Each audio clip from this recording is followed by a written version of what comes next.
Hey all, welcome back. So look, this recap video would have come out a couple days ago.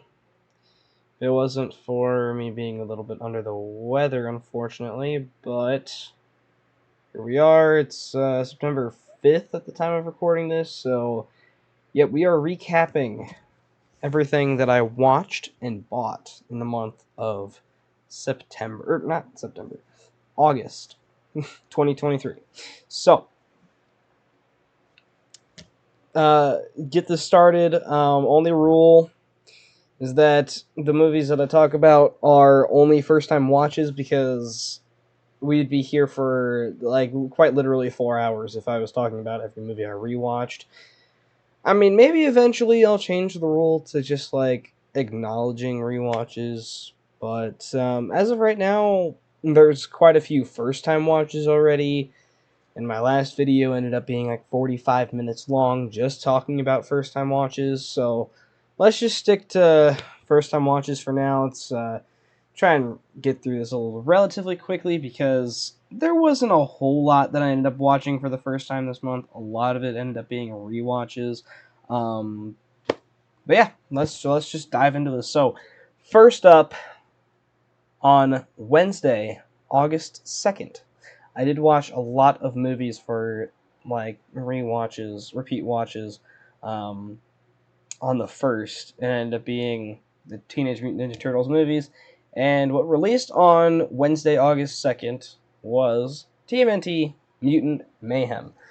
Now, this is the latest Ninja Turtles movie, of course, and I was excited from the first moment that they announced this because I'm actually a huge Seth Rogen fan, if you guys didn't know. I also love the Ninja Turtles. They were like the old cartoons were some of my favorite shows growing up, and yeah, this movie was pretty great, honestly. Love the animation style. I love the story. Love the character work. Love the voice acting. Everything about it was really really fun. So this one is gonna get an A minus from me. I'd say it's in the top 10 of the year so far. It's grown on me a good significant bit. Only thing that I don't love about it is that some of the villains, for some reason, like the classic villains, kind of have like a little twist on them. Where by the end, some of them are working with the turtles, and it's like that's not so and so. That's not this character. It's kind of weird, but you know, it's fine. And then also, right at the beginning, this isn't really a spoiler because it's like in the first 15 minutes or so that it's established. But I don't love that Splinter learned how to do martial arts from like watching old TV programs and old like martial arts movies. I just thought that was a little weird, but I think it's a great movie still. So yeah, this one gets an A minus for me. Really enjoyed it. Um, then the next day on the 3rd, I watched Pink Floyd The Wall. Now, if you didn't know, I am also a really big Pink Floyd fan, and I've been wanting to watch this little, I don't really know how to describe it. I mean, like, album film. It's not a concert film because there's no concerts in it, but it's a film made for The Wall, the Pink Floyd album, which released in 1979. This movie came out in 1982. Not really sure why exactly it took 3 years to make. I mean, looking at it, it makes sense that it took 3 years to make. But I'm surprised they didn't make this alongside the album.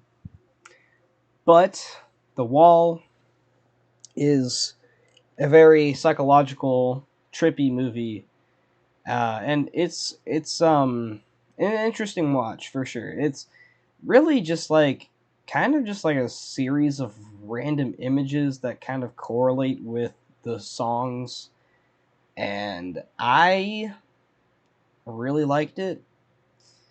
It's not for everybody, of course. It's one of those movies that are just like very kino, as some people say. I don't really know what the term fully means, but I guess I'm kind of starting to understand just a tiny bit now. Um, But yeah, this is an interesting movie. No grade because this is kind of a documentary, kind of not. I don't really know how to score this anyhow, so yeah, no grade for me. Then I watched Eraserhead. This is, I believe, my third David Lynch movie. Even if you want to consider doing an actual movie, because to me, I don't consider it a David Lynch movie because that movie is studio meddled to all crap. So, if I remember right, Eraserhead is David Lynch's directorial debut in terms of feature length movies, and boy, is this a strange watch.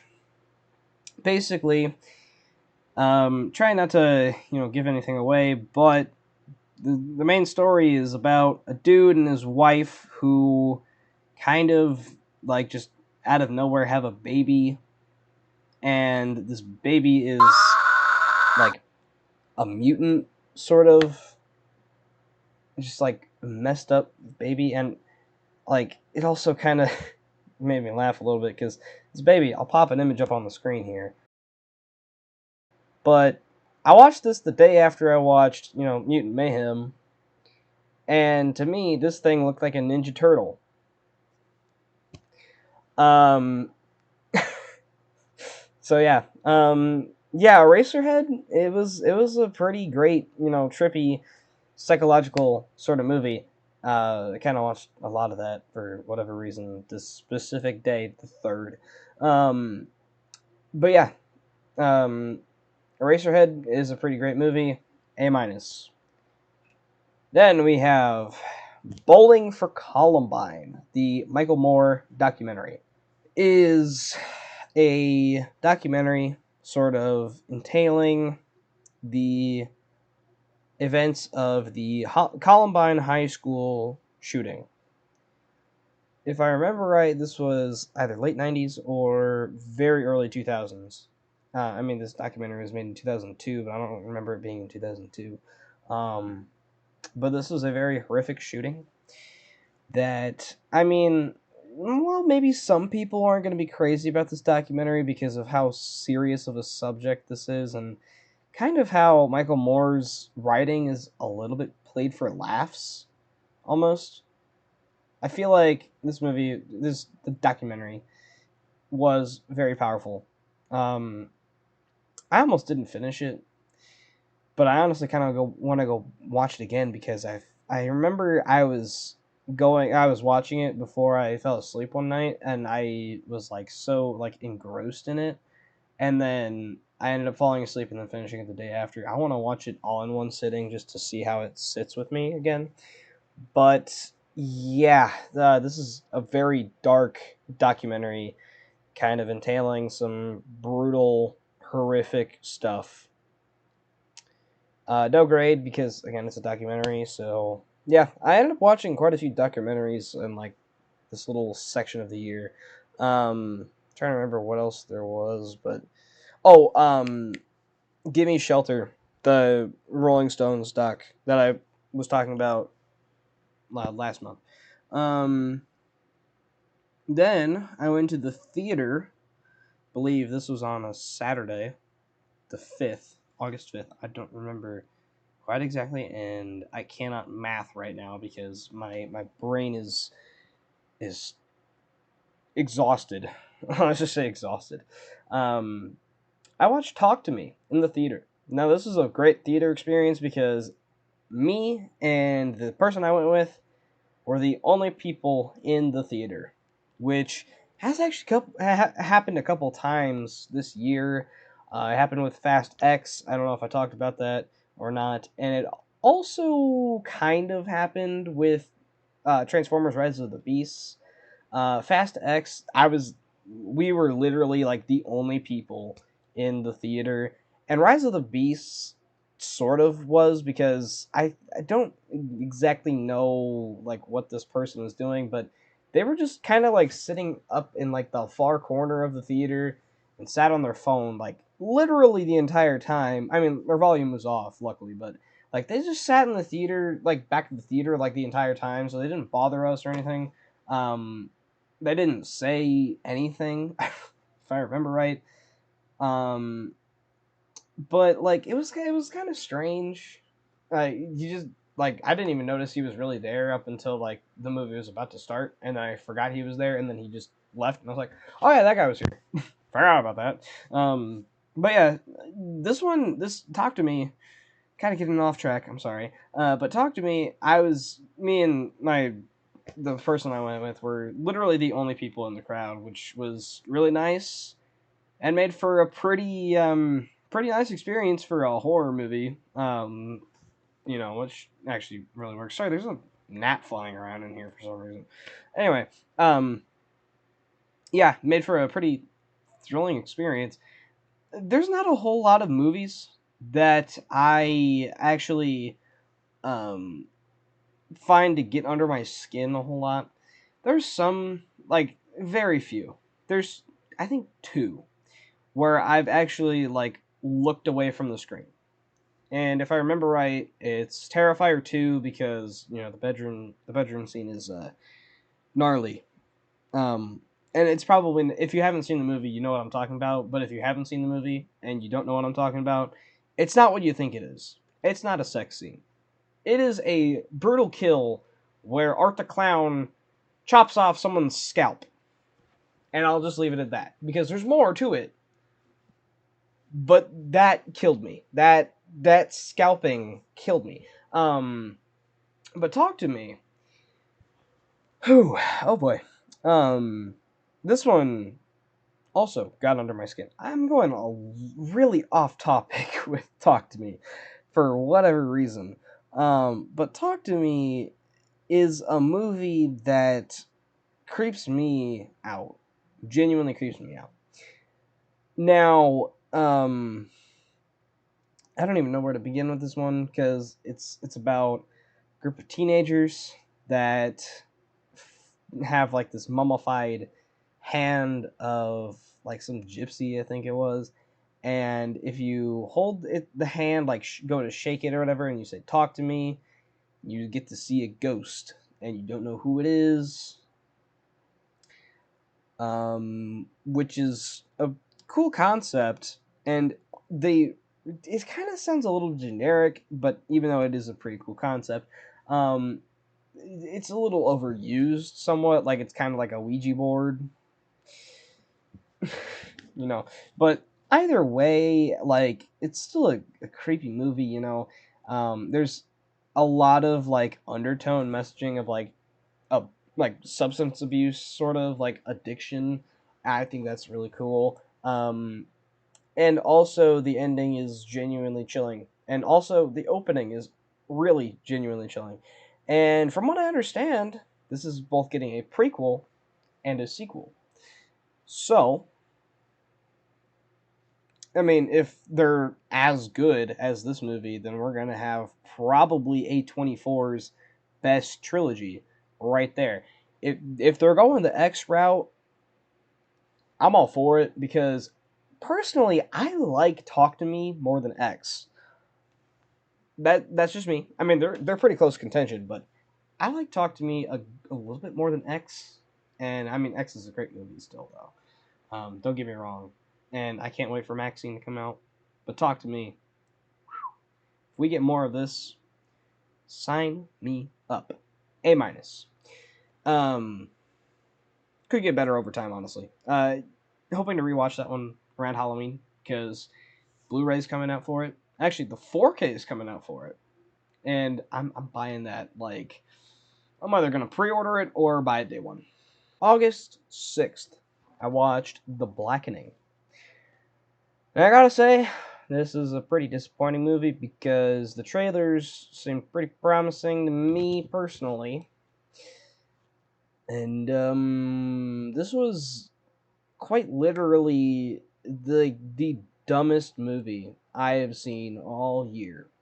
It has got the dumbest concept where a killer wants to kill a member of a group of black people who considers themselves the most black.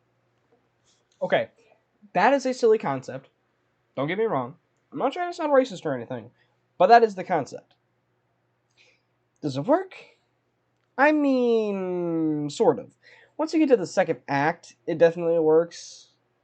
The first act is a little bit of a drag, though, and is like just really stupid. And I was honestly considering giving a lower rating, but as soon as you get to the second act, it's fun. It's really fun. It's pretty gory. It's got some funny moments. Um, but like I don't know, like it's smart, but it's also playing itself a little bit like I mean it's playing itself a little bit too goofy, honestly. And I don't love it when they kind of just go off the rails with the goofiness. But C plus. The Last Voyage of the Demeter. This was actually opening day, if I remember right. August 11th. So a little bit of a jump there because I ended up just rewatching a couple of movies before that. But yeah, The Last Voyage of the Demeter, the new Dracula movie. I know a lot of people were pretty mixed on this movie, and I ended up really enjoying this one actually. Saw it in a pretty, decent sized amount of people in the theater. I mean, it wasn't like outstanding numbers of people because this movie ended up making like 6 million or something like that. Um, which sucks because apparently this had like I think it was like a $40 million budget or something like that, and it didn't make any money. Any money. Um, this just like that's just this year of movies, I guess. But yeah, The Last Voyage of the Demeter I thought was really solid. I know a lot of people weren't crazy on it for some reason.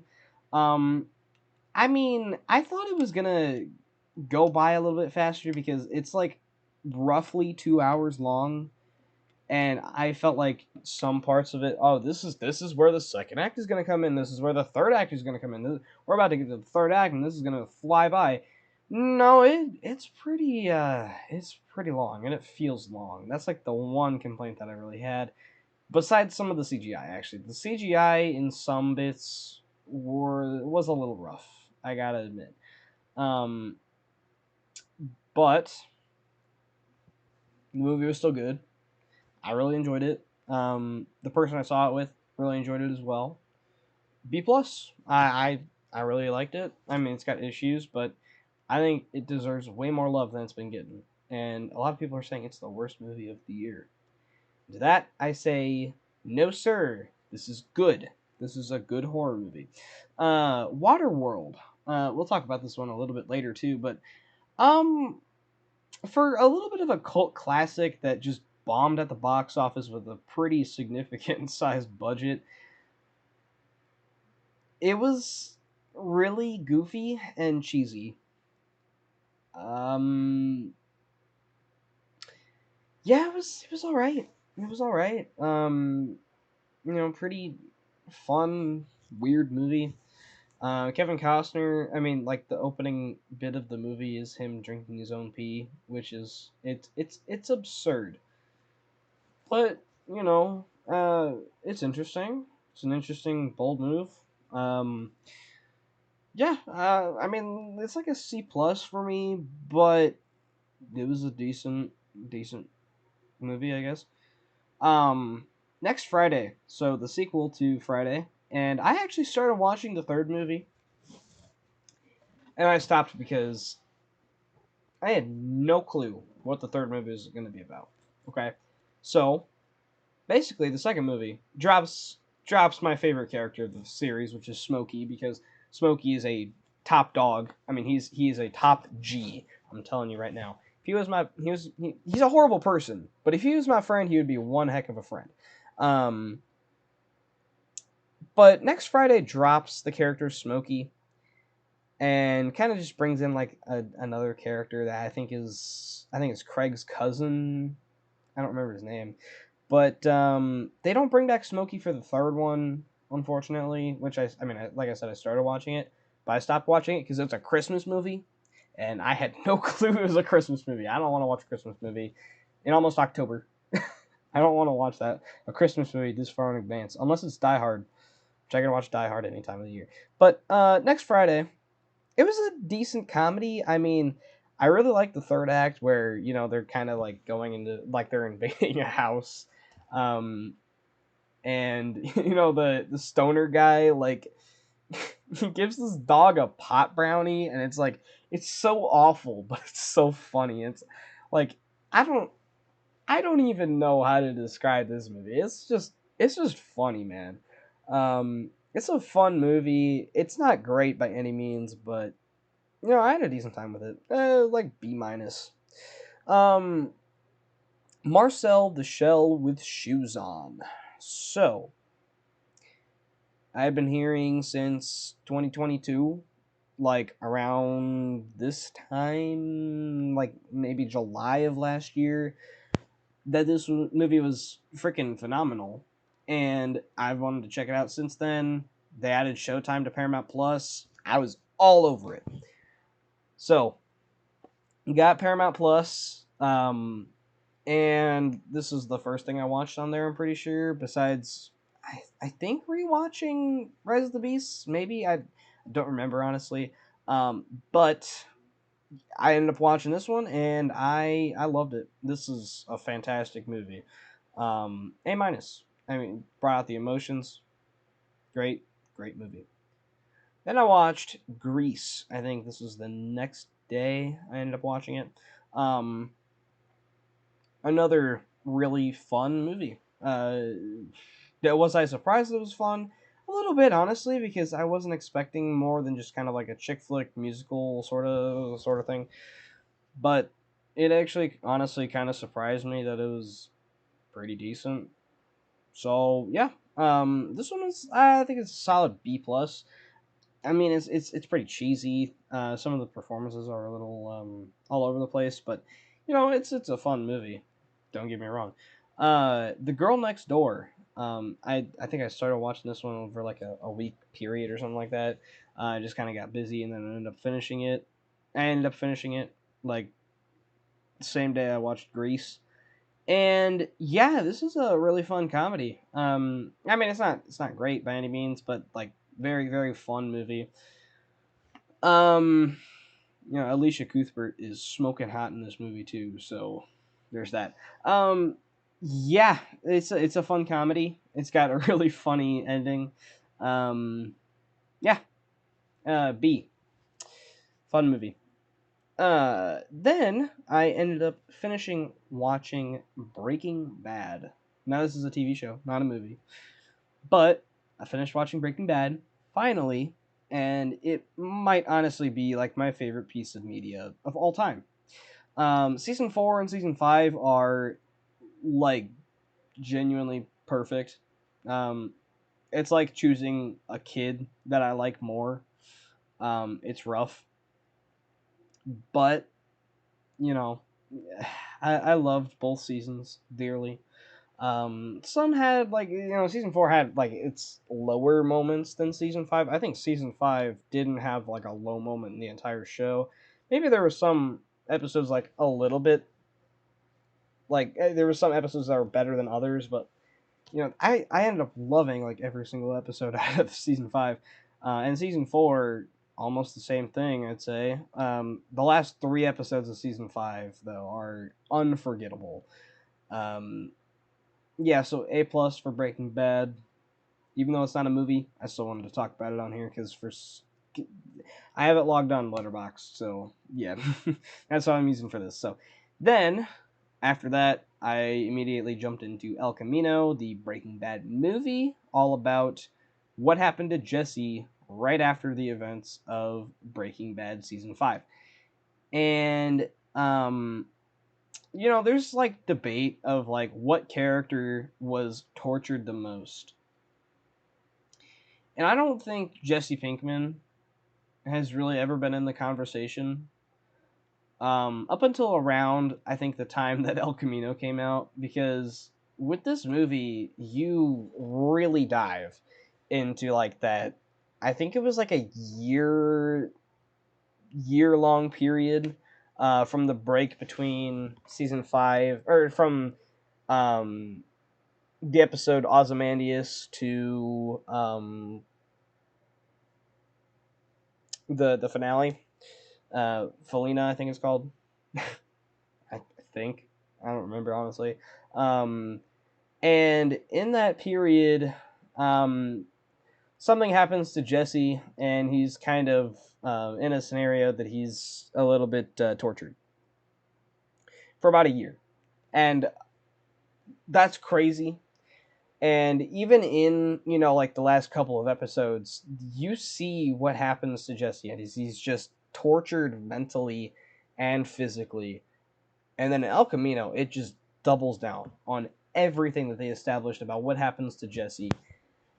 And it's heartbreaking. It's genuinely, genuinely heartbreaking. And that ending, the third act, is both badass and is genuinely heartbreaking because you get this shot of Jesse talking to, um, I don't remember her name. I think it's like Kristen Ritter or something. It's like the actress's name. I don't remember the character's name.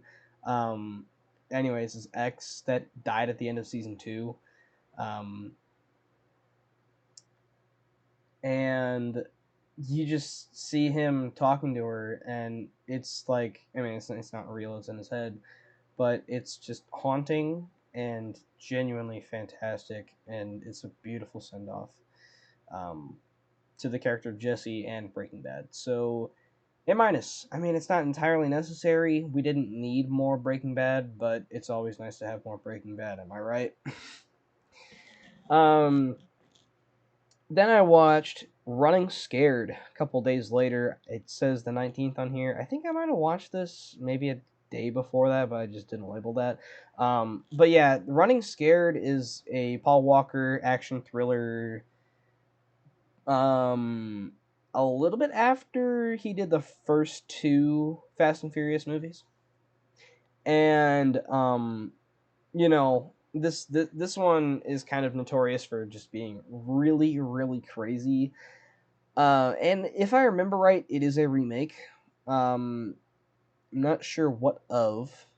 I haven't seen the original, so I'm actually I don't know if it's a remake or if it's a movie with a similar title to another movie.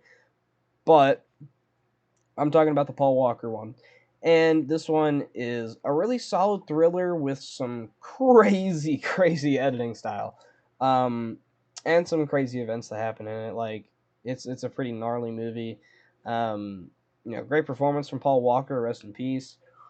And um, yeah, it's a cool movie. I definitely recommend checking it out if you like graphic stuff, because this movie is pretty darn graphic. It gets a B though because I feel like the pacing is kind of all over the place with this one, but cool thriller. It's a little too long, honestly, as well. So, yeah, cool movie.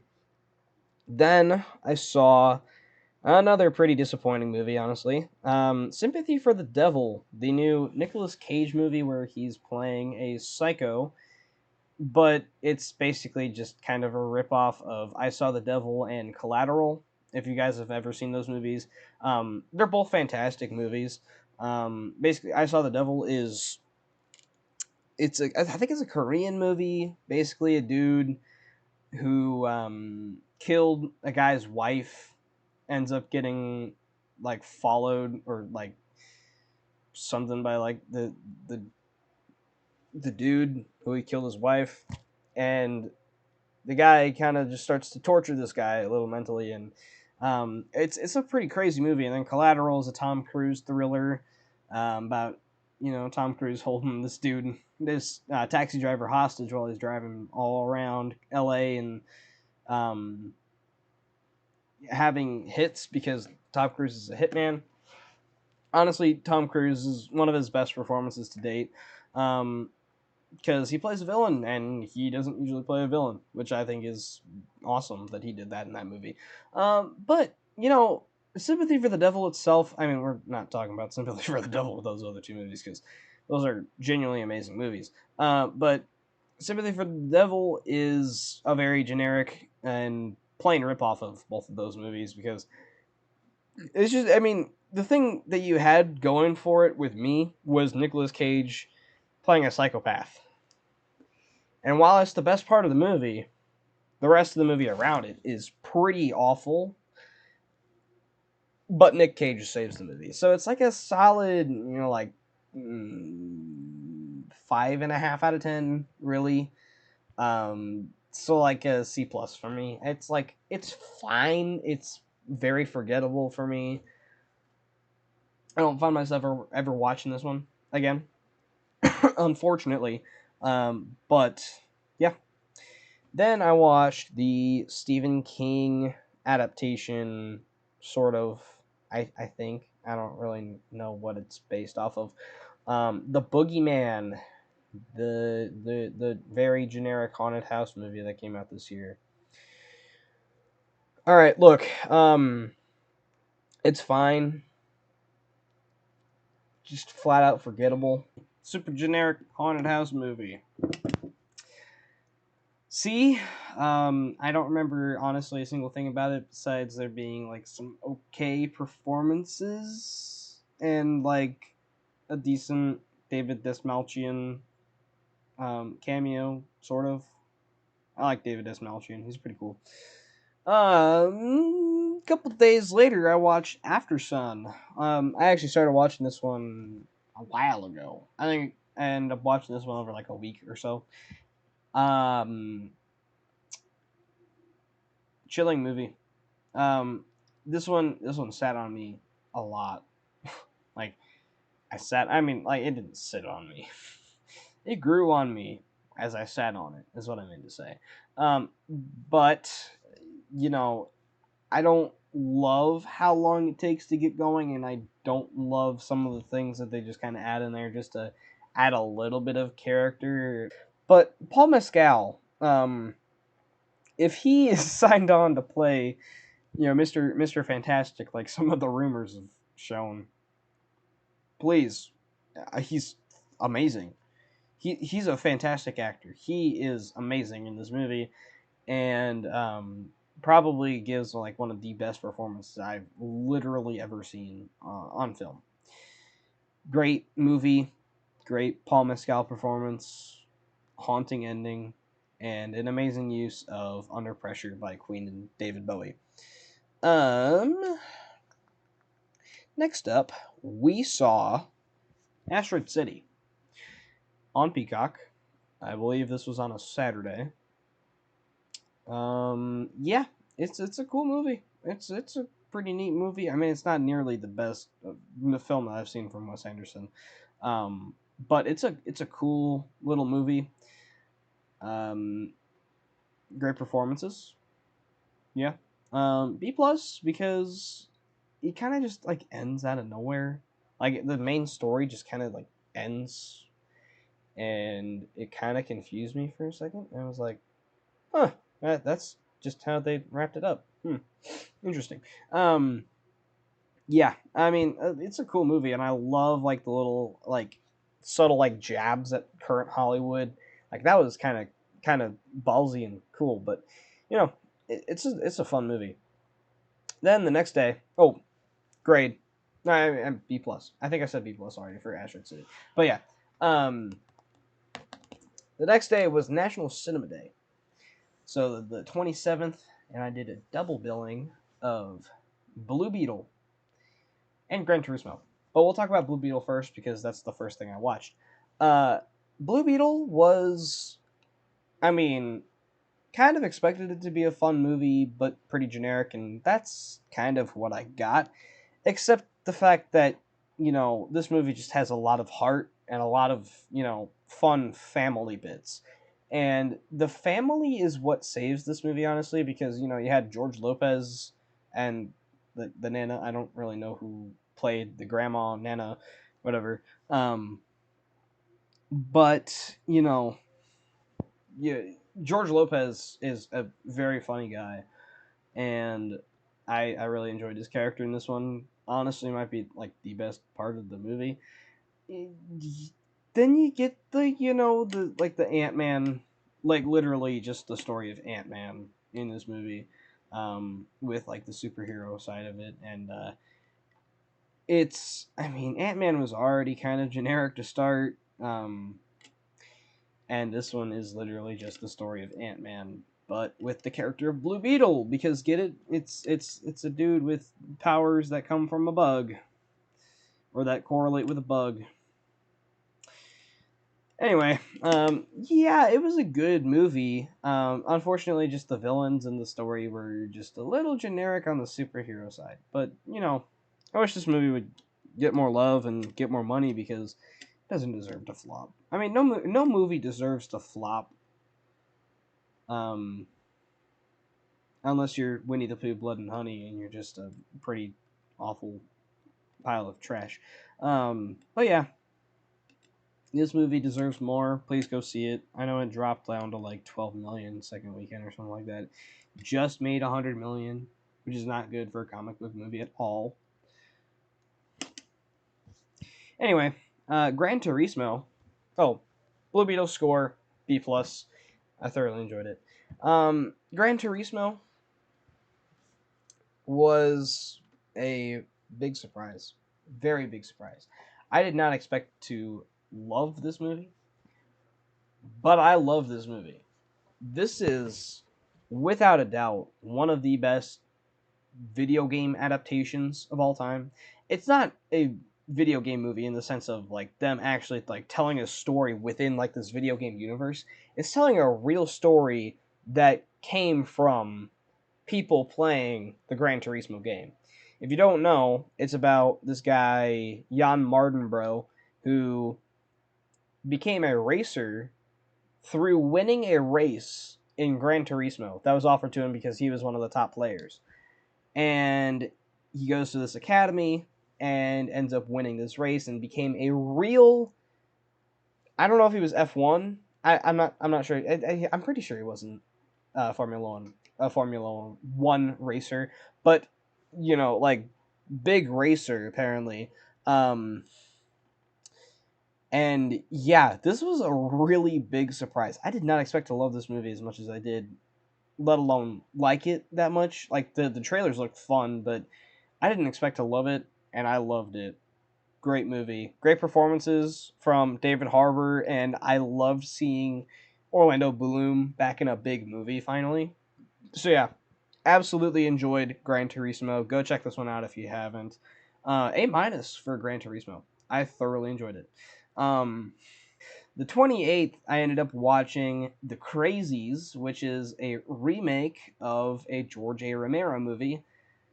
I mean, of the same name. I actually started watching the George A. Romero movie. It's not really the same. I mean, at least the beginning's not the same at all. But from what I saw, this remake was a good bit better than the original. I gotta say. Yeah, this remake was a really solid little apocalypse movie. I mean, me and my friend were talking about it because he watched it a long time before I did, and he said he really liked it, so I was interested in it. And we were talking about it because I finally watched the movie, and he says this is like the movie where they use the most amount of people just standing in the background doing something. Like I laughed because it is true. Like this is the one movie that you can see like probably the most amount of people just standing off in the background being creepy. They overused that so much in this movie, but it was still decent. I really enjoyed it. It's not like your typical zombie movie because it's really focused more on the infection rather than actually being like zombies because it's just really people going crazy in the mind. It's not people just going for the munchies. But still a really really solid horror movie, and I would not mind watching it again before Halloween. B plus, B plus for that one. And then I watched No Hard Feelings, the Jennifer Lawrence romantic comedy from this year, and to my surprise, yeah, this one was pretty solid. I gotta say, and yeah, I wasn't expecting from the trailers for this one to be very good at all, and a lot of people were saying, "Oh yeah, this is a really great comedy." Surprisingly, yeah, it's very good. And the ending, it's a little hard to sell me on them actually falling in love, but whatever. It's still good. B plus for that one. And kind of ending out on a whimper, unfortunately. I mean, it wasn't bad, but like, sort of ending out on a whimper. We had Sherlock Holmes, the Guy Ritchie Sherlock Holmes with Robert Downey Jr. This one is a pretty fun, cool action thriller with Guy Ritchie's flair to it. But how on earth was this sold as a Sherlock Holmes movie? There's a like this much of detective stuff, and the rest is just Guy Ritchie action flair. How did they sell this as Sherlock Holmes? Please tell me. How did they sell this as Sherlock Holmes? B for this one because I just don't know. I don't even know how this became Sherlock Holmes because I feel like this could have worked as like just another Guy Ritchie movie. But it's a cool movie, I gotta say. So let's get into the stuff I bought. Starting off with a couple of games. As I said last video, I believe I've been kind of like getting into more like PS3 stuff because I bought a couple games for the PS3 and it's just like a more mainstream like sort of classic game sort of thing and there's a lot of games on there that I've been wanting to play. Um, and both of these are PS3 games. And I ended up buying another one, but it doesn't work, so I didn't end up showing it on here. But I got Injustice, Gods Among Us. Among Us. Um, this is basically just Mortal Kombat, but DC characters. And it has a story that was based off of comics. So that's pretty cool. I did not play the story, but I've played like the multiplayer, and it's a fun multiplayer. Um, and then Dead Space, which is not multiplayer, it's a story-based game. If you guys didn't know, this one recently had a remake, and I've been dying to play the remake, so I wanted to play the original. I had it on Game Pass, which, if you didn't know, Game Pass runs on Microsoft computers, and that's what I'm using right now. And I had this, but then I lost Game Pass because I just didn't end up paying for another month of it. And so unfortunately, I just had to delete it, and then I bought it on my PS3, and now we're running solid with it. And I think I am 3 chapters into it, and if I remember right, there's like 12 chapters or something like that. It's a very, very cool little horror space game. Moving on to the movies, and I think I got a total of 7 movies. Well, I mean, it's like 8 movies, I think, because there's a multi-pack in here, but 8 Blu-rays / DVDs. So, we got Fences, the Denzel Washington movie, and I think I still need to use my digital code for it. Yep, I do. Yeah, Fences, I haven't seen this one, but it's Denzel and Viola Davis, so I need to watch it. We got Revenge of the Nerds. For whatever reason, I was really into the mood to watch this again after I kind of like just kind of threw it away on my last video. And I saw this, it was like, like $7. Also, I got these at a Big Lots, and same thing with like the next 4 things I got. They kind of jacked up their prices, and I'm not very happy about it. They downsized their movies and also jacked up the price on a lot of their stuff. This was $7 for Revenge of the Nerds. Normally, I wouldn't pay $7 for it, but if you looked anywhere else, it would be like $10. So, yep, I bought it. Waterworld, another movie I was just talking about. I mean, it's okay. Like, it's fine. It's a pretty neat little like cult classic movie. It's not anything that I really want to rewatch, but I bought it because it's a decent movie that I could talk about. Actually, why am I saying that? I could rewatch that any time of day. If anybody wanted to rewatch that with me, yeah, sure, why not? Then I watched, or not watched. I bought this 2-pack, Tupac 2-pack. Get it? I messed that up. Yeah, so this one has Juice, and then Tupac Resurrection. And the main reason I bought this was to watch Juice, which I've heard is a pretty solid, like hood movie. And then Tupac Resurrection, I've actually never heard of this one. Not really sure what it is, but I did start watching Juice, and it's pretty solid. And I honestly, it took me a long time to figure out who Tupac played for some reason. Um, then I got the Beach Bum, which is a Matthew McConaughey movie. It's a weird movie. I started watching it. It's very strange. Yeah. Then to round out my Godfather collection, I got Part 3, which I haven't seen. So I plan on watching that one soon. And finally, rounding out this video, I went to a Target and I bought Sisu because I actually really want to rewatch this movie.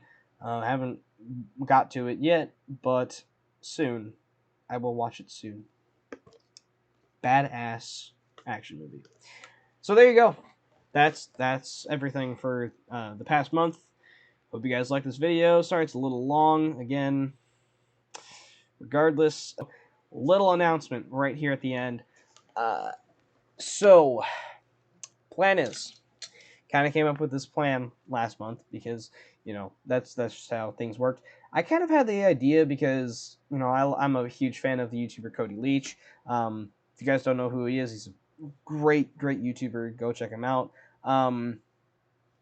Anyway, I was kind of just like in the middle of like this binge of his 31 on 31 videos, and I was thinking, why not just do this myself? Because he's even said 31 on 31 isn't my or my friend's creation. This is anything that you guys can do. So, I asked a couple of my Instagram community friends, and we all are going to collaborate this October 31st, Halloween, and we're going to release our own 31 on 31. And the topic for this 31 on 31 is slasher movies. And we did not just pick franchises, we picked just all sorts of stuff. So there's movies going from My Bloody Valentine, the remake, to Candyman, to Jeepers Creepers, to X, to Nightmare on Elm Street, to Child's Play, to Texas Chainsaw Massacre, like all sorts of these different movies.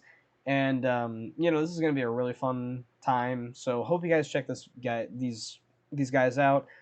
We're getting Jared Runner on here. We're getting Luke Ponto. These guys are no strangers to the channel. You guys have probably seen them on a couple of my streams.